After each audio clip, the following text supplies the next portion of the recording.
ఛత్తీస్గఢ్ మరోసారి నెత్తురోడింది. ఎన్కౌంటర్లో 30కి పైగా మావోయిస్టులు చనిపోయారు. ఛత్తీస్గఢ్ చరిత్రలో ఇది రెండో భారీ ఎన్కౌంటర్ అని చెప్తున్నారు. ఈ ఎన్కౌంటర్లో 2 జవాన్లు కూడా ప్రాణాలు కోల్పోయినట్టుగా తెలుస్తోంది.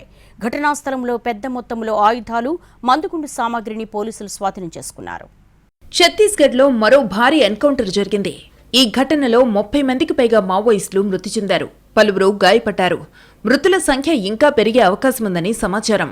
బీజాపూర్ జిల్లా నేషనల్ పార్క్ అటవీ ప్రాంతంలో భద్రతా బలగాలు, మావోయిస్టుల మధ్య ఎదురు కాల్పులు జరిగాయి.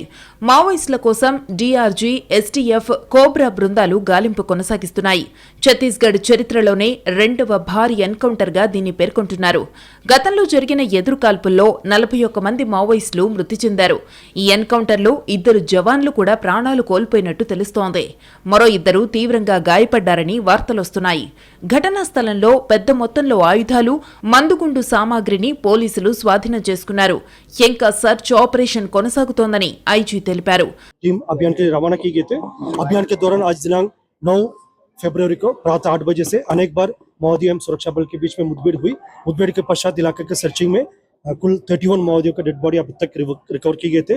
घटनास्थल से काफी बड़ी मात्रा में AK-47, INSAS, SLR, BJ launchers इस प्रकार का हथियार भी रिकवर किए गए थे। आसपास इलाके में भी सर्चिंग जारी है। उस मुठभेड़ में हमारा 2 जवान घायल हुआ और 2 हमारा जो डीआरजी एम एसटीएफ का जवान मुठभेड़ में उनका शहादत भी हुआ। इसके बावजूद सुरक्षा बल द्वारा आसपास इलाके में अभी भी सर्चिंग जारी रखा है। పశ్చిమ బస్తర్ ప్రాంతంలో మావోయిస్టుల కదలికలకు సంబంధించి భద్రతా దళాలకు కీలక సమాచారం అందింది. దీంతో ఇంద్రావతి నేషనల్ పార్క్ ప్రాంతంలో ఆదివారం తెల్లవారుజామున భద్రతా దళాలు యాంటీ మావోయిస్ట్ ఆపరేషన్ను చేపట్టాయి. ఈ సమయంలో కాల్పులు మొదలు కావడంతో పోలీసు దళాలు ఫైరింగ్ జరిపాయి. 2026 నాటికి మావోయిస్టులను కేంద్ర ప్రభుత్వం తుడిచిపెడుతుందని జనవరి 6న కేంద్ర హోంమంత్రి అమిత్ షా పేర్కొన్న నేపథ్యంలో ఆపరేషన్లు వేగవంతమయ్యాయి. ఈ క్రమంలోనే ఈ ఏడాది ఆరంభం నుంచి ఇప్పటి వరకు 100 మందికి పైగా మావోయిస్టులు మృతి చెందారు.